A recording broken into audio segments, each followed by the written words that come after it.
Alright guys, I'm here with Billy Joe Saunders, who is fighting on July the 26th on Frank One Promotions. How you doing, Billy? Yeah, not too bad. Good. Yourself? Yeah, I'm very good, thank you. Now you're fighting Emmanuelle Blandamura, I believe. You pronounce it better than me, but yeah, I think that's him, yeah. I got it wrong the first time when I interviewed Frank, but then second time round I thought I'd get it right. Some people ask me his name, and I can't even say it. It's just like some balloon whatever it is. But, you know, he's unbeaten, 22 fights, and you know, he hasn't got a shot at the European for nothing. He's obviously worked hard, fair play to him, and we see the better man is on the night. I was going to say he's also got an unbeaten record, 22 fights, but as I said to Frank earlier, he hasn't quite got the 12-rounder experience that you have, so do you think that will pull in your favour or not? It might do, but as we all know, boxing's about, you know, it's all one punch. It can happen in one punch, it can be over. You know, for me, for him.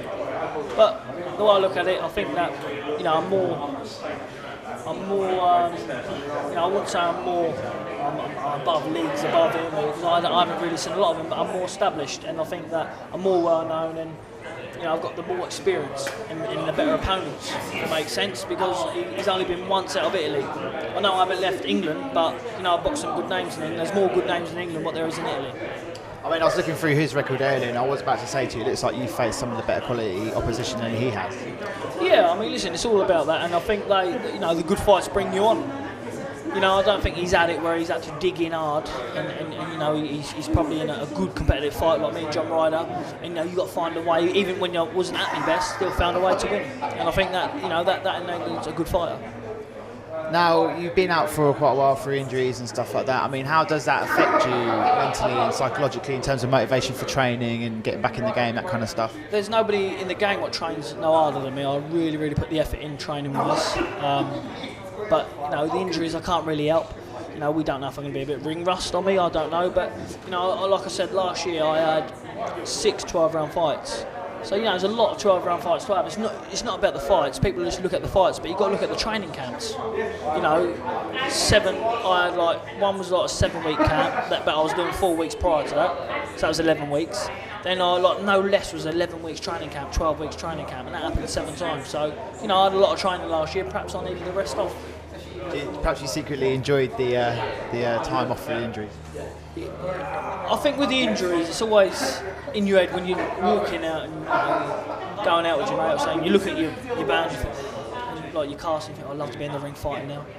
I'd love to be in the gym now training, but it's something you just got, you've got to go with. You can't fix bones overnight, and you know, I'm here today, and you know, I can only seek the best medical attention I could get, and you know, I've done it. Now, I've heard you talking a bit today about having a dietitian and cutting out junk food and stuff like that. I mean, for me personally, I've done a bit of boxing and stuff myself. Cutting out the junk food is the worst part of it. I mean, not going out, not drinking, everything like that's fine for me, but you know, not being able to have pizza on a Friday night, personally, is torture to me. I mean, for you, is that the hardest part? It is, yeah. It's not the hardest part, but it's hard. You know, I'm used to be food. I like going to bed full, but you know, I really am enjoying my diet at the minute. I mean, I'm eating more than what I ever done. You know, but I'm not eating pizzas, kebabs, fry-ups, KFC, McDonald's, Burger Kings. I'm eating good food, fresh food, fish, rice. You know, slow cooked meat for 13 hours and stuff like that. You know, it's all organic, some stuff.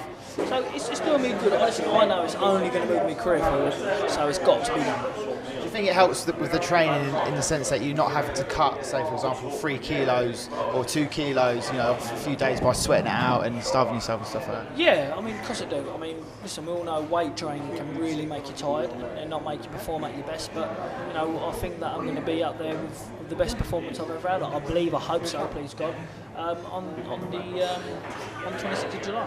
Okay, well, I'm certain you're going to do the job, and let's just address the other issue, or the person that isn't here today, Chris Eubank Jr. Chris No-Show Eubank Jr. Now listen, he's a bell end, isn't he? He's a nobody. He's not on the same level as me.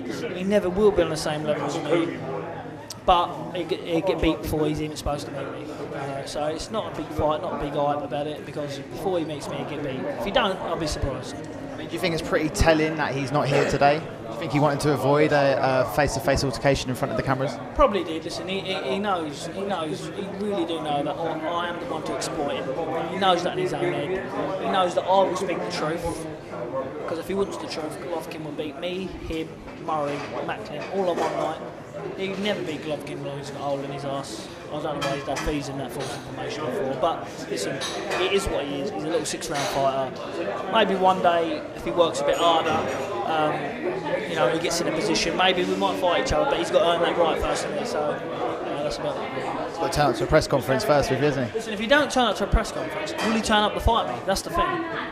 I mean, I was watching an interview earlier with you, and you said that you would fight for your British title, instead of the European title. But I thought to myself, well, why is it worth the risk for you? What's the risk for you?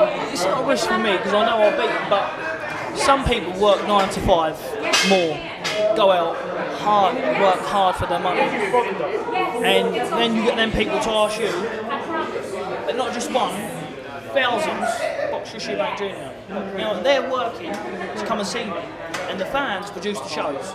So if they're paying for it, why not give it to them? That's all I say. So I like that kind of attitude. That's what we should see in more boxers. Well, that's it. Listen, I duck nobody. I fight mandatory. I fight anybody. Anybody they put me in the ring with, I fight.